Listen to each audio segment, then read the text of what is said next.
et bienvenue dans la cuisine de l'agence de Thermomix de Valenciennes. Alors malheureusement, avec tout ce qui se passe en ce moment, on n'a pas pu maintenir le cours de cuisine qui était prévu initialement ce samedi matin 31 octobre. Mais pour remplacer tout ça, pour remplacer ce moment qui aurait été sympa de vous retrouver dans notre agence, et du coup on se retrouve un petit peu à l'agence mais via une vidéo. Donc j'espère que vous pourrez malgré tout en profiter tout autant et puis découvrir ces petites recettes qu'on vous avait préparées.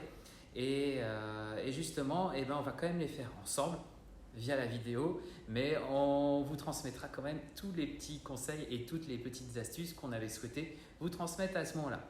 Donc au menu aujourd'hui, c'est bien simple, on va faire des petits biscuits apéritifs en façon pâte feuilletée, un peu effrayant avec des emporte-pièces Halloween, vous verrez ça tout à l'heure. Ensuite, on va faire des muffins à la carotte avec une jolie petite chantilly orange. Et en plat de résistance, on va faire un roulé à la tomate au chèvre frais. Ça va être super bon. Et tout de suite, on se retrouve pour la première recette.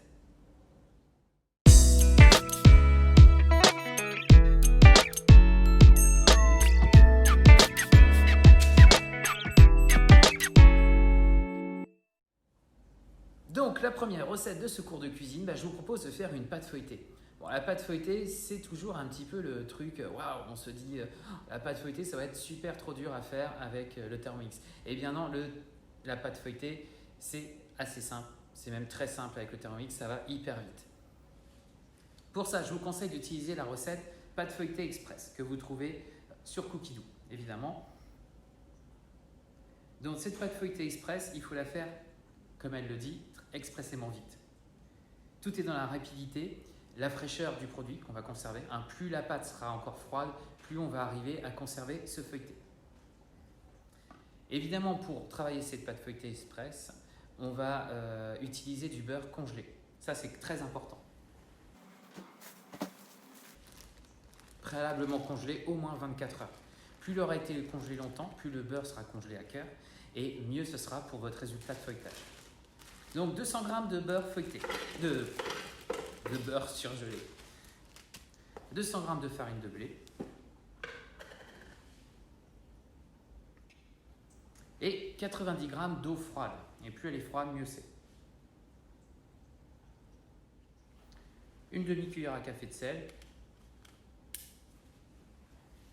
Donc votre main, c'est largement suffisant pour estimer. Hop. Et c'est parti. Dans la recette, on vous indique 20 secondes de mixage. Alors attention, réduisez bien ce temps. Maximum 10 secondes. Moi, je conseille même 8 secondes. C'est largement suffisant. En plus votre pièce va être chaude, plus il faudra réduire le temps de mixage pour vraiment conserver un ensemble très très froid et surtout essayer de conserver au maximum le beurre congelé tel qu'il est pour vraiment avoir un espèce de crumble. Vous allez voir.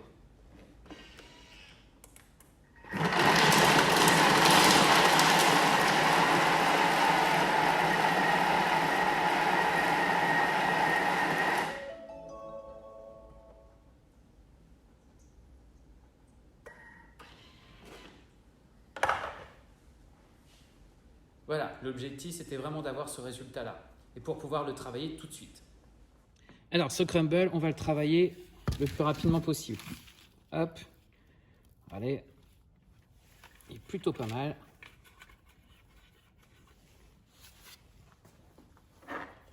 On va récupérer ce qui traîne un peu sur les parois.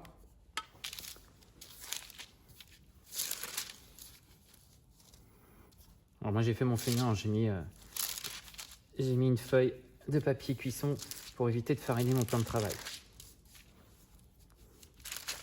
Hop. Et là, franchement, il est vraiment très bien. Il est bien froid comme il faut. Ah, je vous dis, c'est très très important. Hop. On récupère tous les petits morceaux.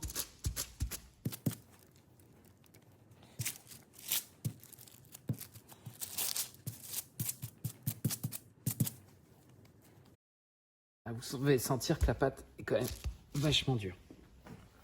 Et là, c'est parti. On aplatit.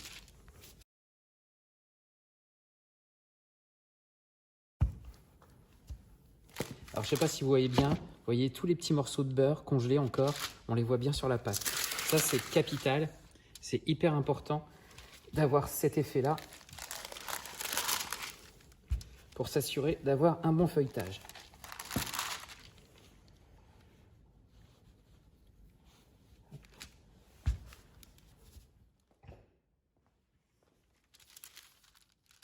Alors, une fois que vous l'avez bien aplati,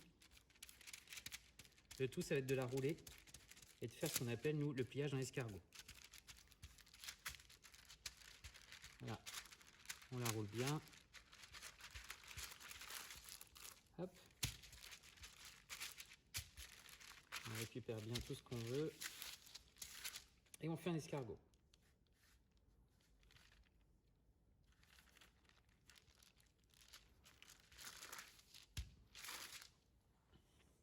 Voilà, un joli petit escargot. Vous pouvez la conserver au frigo debout, comme ça. Alors, pour la travailler, soit on la travaille tout de suite pour faire nos petits emporte-pièces, comme on a prévu de faire, soit on peut la conserver 20 minutes minimum au frigo pour pouvoir la travailler plus tard pour faire un fond de tarte ou d'autres choses, ou 5 minutes au congélateur, ou vous pouvez tout simplement la conserver au frais dans un papier d'emballage, un papier sulfurisé,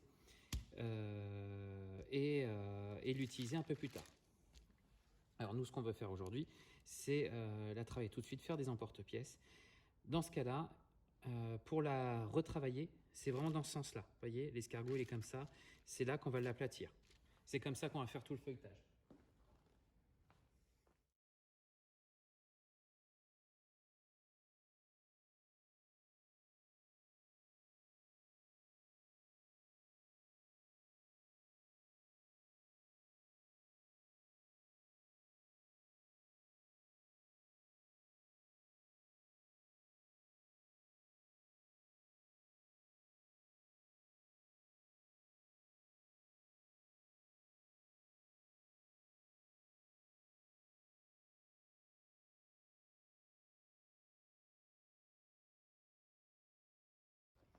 Et voilà, maintenant on peut s'amuser à découper nos petites figurines.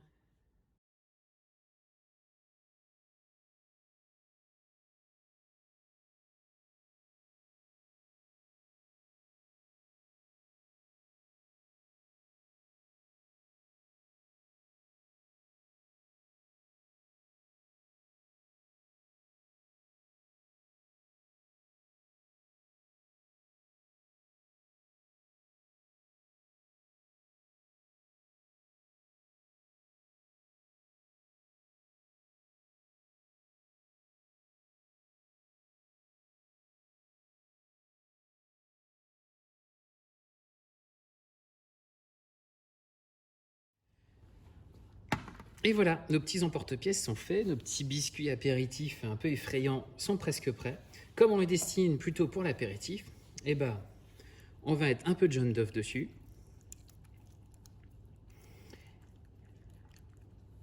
Hop. Voilà. Et pourquoi pas mettre un peu de graines de sésame et graines de pavot dessus.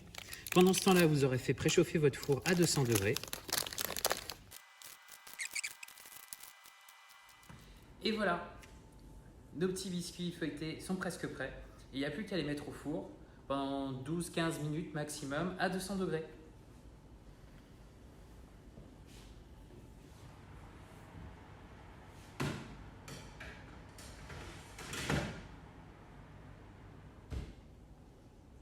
Et c'est parti, on va tout de suite passer à la seconde recette.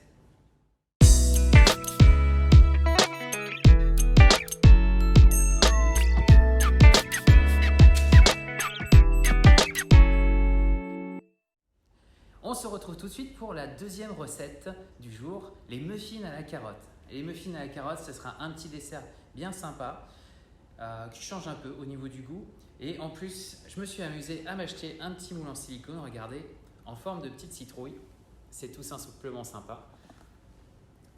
Et une fois qu'ils seront prêts, on s'amusera à faire une chantilly orangée pour mettre par-dessus, pour faire une jolie décoration. En attendant, on va déjà passer aux muffins. Alors, avant de se lancer aux muffins, un petit truc en plus, on va avoir besoin de carottes râpées. Donc, Donc inutile de sortir votre râpe à carottes ni votre petit robot à râper les légumes. Hein, on va simplement les râper dans le Thermomix directement. Pour ça, vous mettez les tronçons de carottes directement dans le bol. Hop. On va mixer ça. Allez, pour que ça soit bien fin. 10 secondes. À la vitesse 5.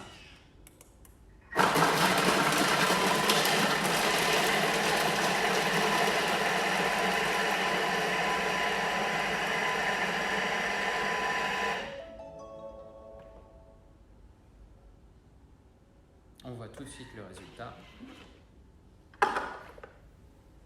Et voilà, des carottes râpées finement. Maintenant que nos carottes sont râpées, on va pouvoir continuer la recette. 2 œufs.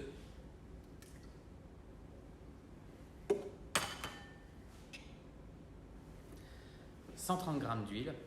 C'est des muffins. C'est pas léger, c'est gras. Alors, dans la recette, ils mettent du sirop d'érable. Moi, j'en ai pas acheté, spécialement pour l'occasion. Je vais me servir du confit de cidre. Déjà, c'est un produit français. Et j'ai trouvé ça en cidrerie. C'est vraiment très sympa. Ça sent effectivement le cidre. Alors, je vous rassure, il n'y a plus d'alcool. Hein, ça a été confit, donc on ne garde que le sucre. Et ça donne un bon goût aussi. Ça peut facilement remplacer donc, justement le sirop d'érable ou le miel dans certaines préparations. Hein, vous voyez, c'est quand même assez liquide. Et pendant que nos muffins sont en train de se faire, on va regarder ce que deviennent nos petits feuilletés. Je sais pas pour vous, mais moi ça me semble plutôt pas mal du tout. On est à peu près à 12 minutes de cuisson. On peut les laisser encore un petit peu, mais je pense qu'ils vont être très bien. Alors pendant que la préparation des muffins est en train de se terminer et que nos petits feuilletés sont en train de finir de cuire aussi, j'en profite pour vous faire un petit tour d'horizon de l'agence. Pour ceux qui ne sont jamais venus, qui ne la connaissent pas encore, je vais vous faire un petit panorama rapide. Allez, vous me suivez? Donc là, vous avez découvert la cuisine. Et voici toute notre pièce où on accueille régulièrement les conseillères. Vous voyez, il y a différentes tables hein, pour les différentes équipes. Et voilà le bel endroit où on aimerait vous accueillir à nouveau dès que ce sera possible. Mais pour l'instant, effectivement, c'est un petit peu problématique. Avec un beau petit salon aussi, vous voyez. Et on revient à notre cuisine.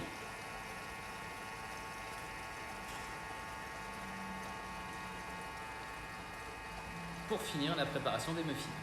Je profite aussi de ce petit temps de pause, je fais un petit peu de pub, pour revenir sur les cadeaux du moment quand vous organisez un atelier. Alors je sais, les ateliers en physique ça va être difficile, mais on peut quand même faire des ateliers en virtuel avec 1, 2, 3, plus d'invités autant qu'on veut en fait. Donc si vous organisez un atelier virtuel avec 3 invités, eh ben, sachez que vous avez le droit à un beau cadeau. En ce moment, on a notamment le moule à Savarin, qui va dans le Varoma. On a le livre Poissons et fruits de mer, très sympa. On a aussi le kit de Noël, avec un petit livret douceur de fête et une bûche de Noël. J'ai arrêté la musique. Et on a aussi les 1 an d'abonnement à Cookidoo et les 1 an d'abonnement au magazine. Et si vous avez un invité qui reprend un atelier avec 3 invités à son tour, et ben, comme deuxième cadeau pour vous en tant qu'hôtesse, et ben, vous recevrez aussi ce petit kit d'emporte-pièce de Noël. Voilà, des petits cadeaux très sympas. Allez, il nous appelle, les muffins sont terminés. Donc l'appareil doit avoir doublé de volume. Hop, voyez. Ensuite, on va ajouter la farine.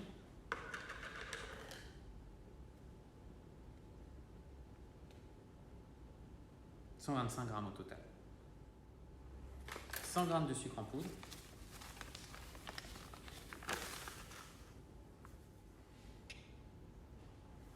Un demi-sachet de levure chimique.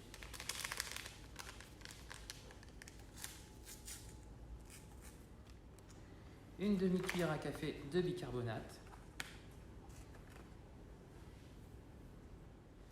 Une demi-cuillère à café de cannelle. Une pincée de sel. On mélange un petit peu tout ça avant d'ajouter finalement les carottes.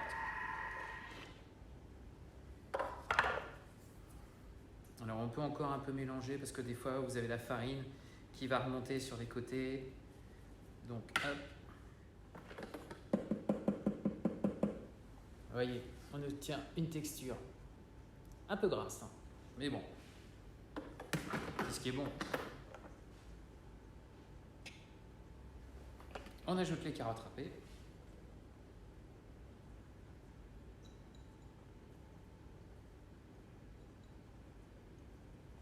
« 170 grammes au total.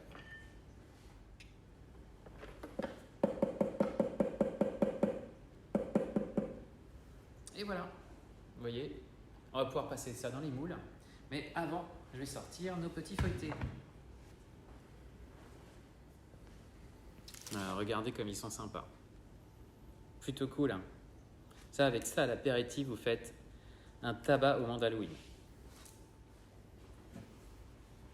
Et donc maintenant, on va préparer nos petits muffins pour passer à la cuisson aussi.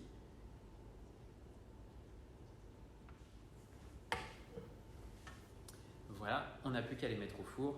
25 minutes.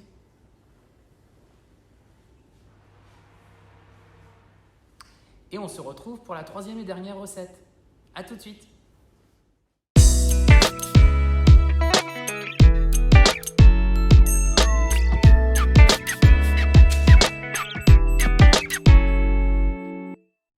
Alors, nous sommes prêts pour la troisième et dernière recette de ce cours de cuisine. On va faire donc un roulé à la tomate et chèvre aux fines herbes. Alors, je vous avoue que je fais des petites modifications. Les fines herbes, je ne suis pas toujours super fan des mélanges. Là, il y avait notamment de l'amande, de la coriandre, etc. Moi, j'ai préféré opter pour du thym à la place. Je trouve que tomate, chèvre et thym, ça se marie plutôt bien. Voilà. Ce qui va être intéressant ici, c'est qu'on va réaliser une génoise à la tomate. Ça inspire aussi pour faire des bûches salées et ça vous montre aussi la technique de la génoise. C'est un peu le truc quand même assez facile à faire, mais des fois on peut avoir des petits loupés. Et puis c'est une bonne base pour faire plein de gâteaux. Et puis on approche de Noël, donc pour faire tout ce qui est bûches roulées, etc., la génoise c'est toujours top. Et justement là, ce qui est vraiment intéressant, c'est de vous montrer une génoise salée pour faire des petites variantes, pour faire des entrées sympas ou des plats sympas.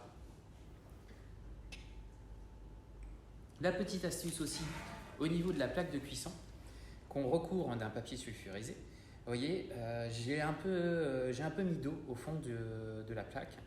Comme ça, on colle le papier dessus et il ne s'enroule pas. Super pratique. Ça évite de se battre avec. Donc, on met les blancs d'œufs.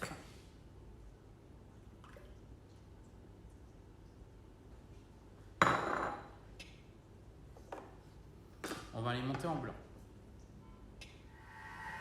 Moi, généralement, ce que j'indique au niveau des blancs d'œufs, c'est déjà être bien attentif au niveau du bruit. Je ne sais pas si vous entendez là, mais ça fait toujours un petit clapotis. Dès que le clapotis se termine, ça veut dire que les blancs sont en train de prendre, sont en train de monter. Après, c'est important au niveau du temps. Minimum 3 minutes. C'est nécessaire pour que les blancs montent bien. Plutôt que d'être la vitesse 4, je préfère la vitesse 3,5. Ça va être beaucoup mieux.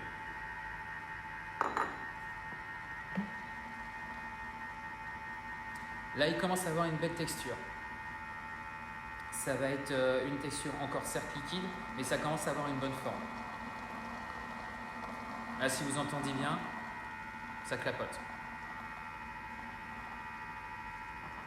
Donc, 3 minutes, vitesse 3,5. Bien sûr, il faut avoir un bol très sec, très propre, parce que s'il est trop humide, s'il y a de l'humidité ou quoi que ce soit, s'il y a des saletés, ça ne montera pas non plus. Là, vous allez voir, le résultat va être top. Un petit zoom sur ce qui se passe à l'intérieur du bol. Vous voyez, on a une texture pas mal du tout. Je pense qu'on va obtenir tout à fait la texture qu'on souhaite pour faire notre génoise. Et pendant ce temps-là, dans le four, nos muffins sont en train de monter. Ils ont bien gonflé. Je pense qu'on va avoir de belles petites citrouilles. Bon, pour tout ce qui dépasse, on coupera un petit peu, ça c'est pas grave pour bien aplatir le dessous de la citrouille. Mais bon, toutes les chutes ne sont pas perdues, hein. Évidemment, elles sont bonnes à manger. Voilà. On va tout de suite regarder ce que ça donne au niveau de nos blancs. Regardez. Regardez-moi cette belle texture. Hop, ils sont bien solides, ils se tiennent bien, c'est parfait. 3 minutes, 3,5 la vitesse, c'est nickel. Vous avez des bleus en neige, nickel.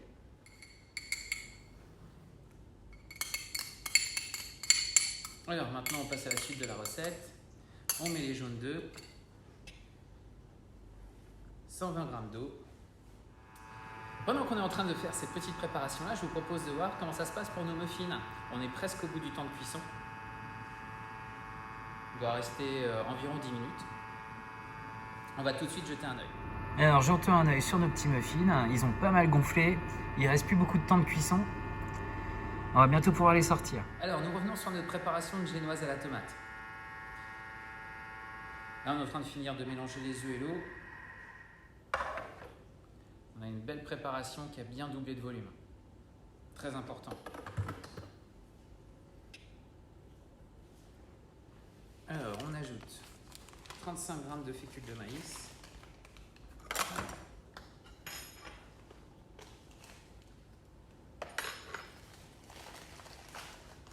Là, je voudrais quand même vous montrer la belle mousse que ça fait. Vous voyez.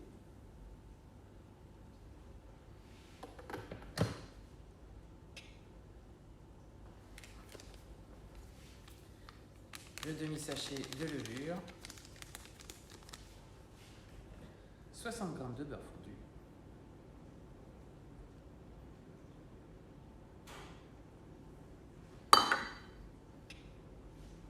« 35 g de concentré de tomate, 50 g de gruyère râpée, évidemment préalablement râpé avec votre Thermomix.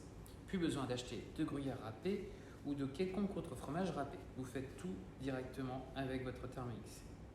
Là, vous voyez, pour cette texture-là, 10 secondes, vitesse 10. C'est largement suffisant. Une cuillère à café de paprika.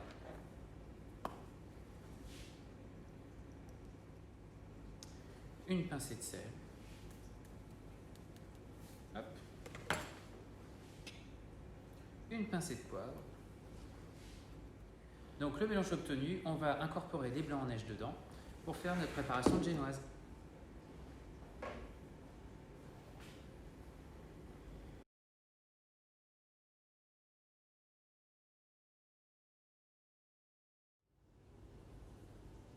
Voilà, une fois que vous avez bien mélangé, vous étalez sur votre pâte, sur votre plaque de four.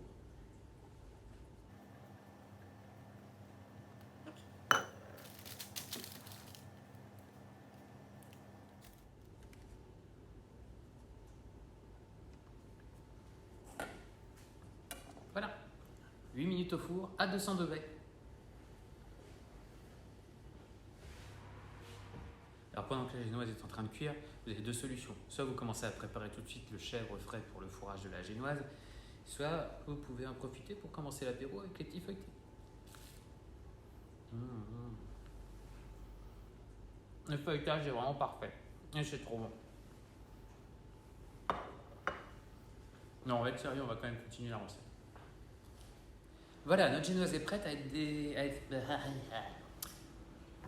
Voilà, notre génoise est prête à sortir du four. Vous voyez, on a une petite génoise qui a l'air vraiment plutôt sympa. Donc là, la petite technique, ça va être de la démouler sans la bousiller. Alors, ce qu'on peut faire, on place tout de suite le torchon. Voilà.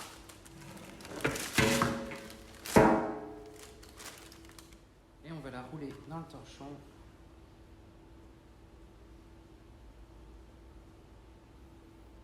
En la serrant bien. Pour la laisser refroidir et prendre la forme, vous voyez, hop, de notre futur poulet. Et on va continuer la suite de la recette.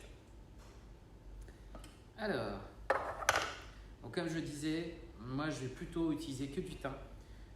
Dans la recette, c'est ciboulette, persil et menthe et coriandre. Moi je vais plutôt être thym. Voilà. Donc en équivalent, on va mettre voilà, 2 cuillères à café de thym. Ce sera largement suffisant. Ensuite, donc du chèvre frais. 150 grammes au total. 100 grammes de fromage blanc. Alors, moi, j'aime bien utiliser la ricotta. La ricotta, c'est un fromage maigre avec de la texture quand même.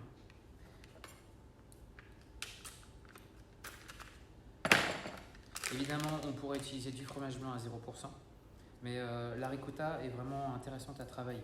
Elle vous apporte pas mal de, je vous disais, de texture dans vos mélanges. Ça peut être utilisé pour remplacer la crème fraîche dans les soupes, par exemple, des choses comme ça. Je l'utilise aussi pour faire mes cheesecakes, par exemple. J'utilise de la ricotta directement. Voilà. Donc, vous voyez, on a un joli petit mélange là. Fromage frais aux herbes. Ça va être vraiment très sympa. Et dès que le biscuit sera bien refroidi, on va le laisser encore refroidir un petit peu, et ben on va pouvoir préparer le biscuit.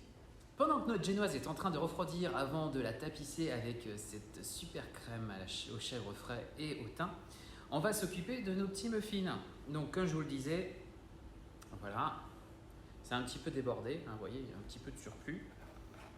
Alors dans ce cas-là, on va simplement couper.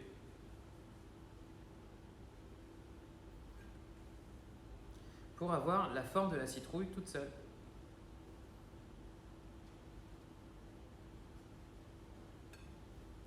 Et de toute façon, le reste n'est pas perdu.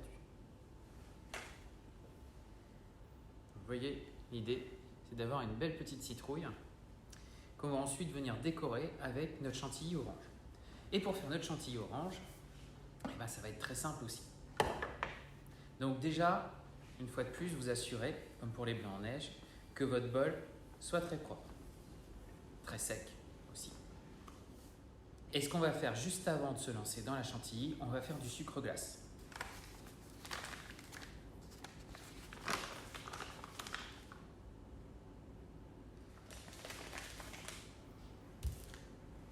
Pour faire du sucre glace, ça va très vite. 10 secondes, vitesse 10. On le fait avec du sucre en morceaux ou avec du sucre en poudre. Voilà, notre sucre glace est fait. Donc maintenant, on va faire notre chantilly. Pour ça, on met le fouet. J'ai testé plusieurs fois. Donc au niveau des doses, je pense que 2 cuillères à café de jaune. Voilà.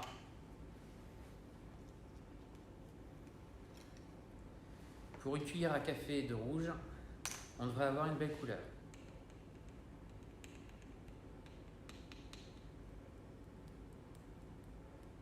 Alors oui, j'ai pris l'option de colorant en poudre parce que ça se conserve beaucoup mieux. Alors vous allez me dire pourquoi avoir mis le colorant avant la crème? Tout simplement, quand on va fouetter au Thermomix, si les colorants sont sur la crème, ils vont être projetés et du coup, ça ne va pas bien mélanger. Donc la petite astuce aussi, j'utilise la crème à fouetter et mascarpone. Pour faire une chantilly au Thermomix, donc soit la crème à fouetter et mascarpone, soit une crème mais 35% de matière grasse. Sinon ça montera très difficilement. Ensuite, on va fouetter ça pendant 1 minute 30. Voilà, pas plus. À vitesse 3,5. Donc comme pour les blancs en neige, on va travailler aussi à l'oreille. Là ça clapote. Dès que ça clapote plus, c'est que c'est en train de monter. Faites attention surtout quand vous faites de la crème chantilly. Si vous utilisez vraiment les bonnes crèmes, etc., au-delà d'1 minute 30, elle va vraiment énormément s'épaissir. Et si vous continuez encore et encore, ça va devenir du beurre, tout simplement. Si vous avez envie de faire du beurre, n'hésitez pas. Alors, autre petite chose aussi, moi, les poches à douille, je suis vraiment nul. Et j'ai trouvé ce système-là, les petites seringues. Donc, vous mettez votre chantilly, vous le pressez, et ça marche très très bien. Vous avez différents embouts, et puis comme ça, vous pouvez faire vos petites décorations dessus.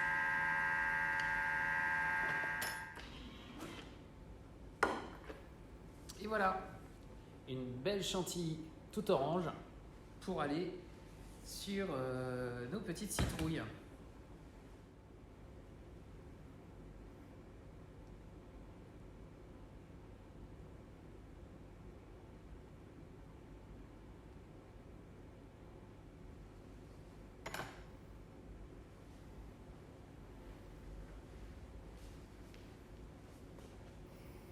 Alors, qu'est-ce que vous en pensez? Plutôt appétissant, hein. C'est un petit dessert qui va ravir aussi bien les grands que les petits. Et on va finir par s'occuper de notre roulé à la tomate. A tout de suite. Et voilà, notre cours de cuisine touche bientôt à sa fin. Là, on va s'occuper de notre roulé à la tomate. On va voir si notre génoise a bien refroidi. Plutôt pas mal. Je vais essayer de ne pas faire de catastrophe. Donc, dans les petits conseils de la recette, vous la retournez à nouveau sur un papier cuisson. Voilà.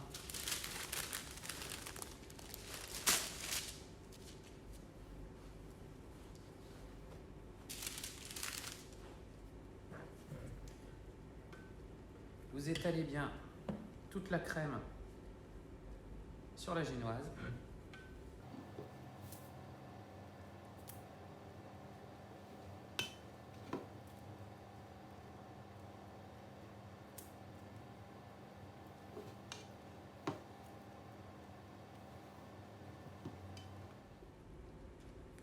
Hop. Et on roule.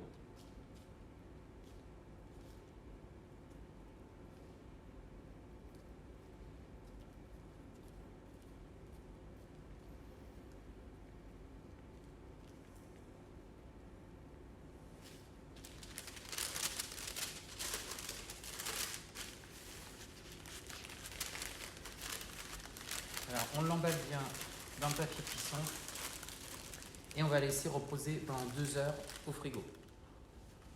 Voilà, j'espère que ce cours de cuisine vous a plu. On essaiera d'en refaire d'autres, déjà pour animer notre page Facebook, la page de Facebook de notre agence de Valenciennes, déjà pendant cette période de confinement où ça va être très difficile de se rencontrer. Donc on espère en tout cas vous retrouver très très prochainement dans notre agence si c'est possible. On avait prévu des petits cours de cuisine pour Noël notamment, donc ça on en reparlera et on verra en fonction de la situation si c'est à nouveau possible de pouvoir vous accueillir. En tout cas, si ce n'est pas possible, on continuera de vous faire des belles vidéos. N'hésitez pas à revenir vers vos conseillères si vous avez envie de faire des ateliers virtuels. Vous verrez, c'est quand même super sympa. Ça permet de faire un échange plutôt convivial et puis ça nous sort un petit peu de l'ennui de cette période pas très sympa avant Noël. Voilà. En tout cas, je vous souhaite à tous une très bonne continuation. Cuisinez bien et on se retrouve très prochainement. Salut!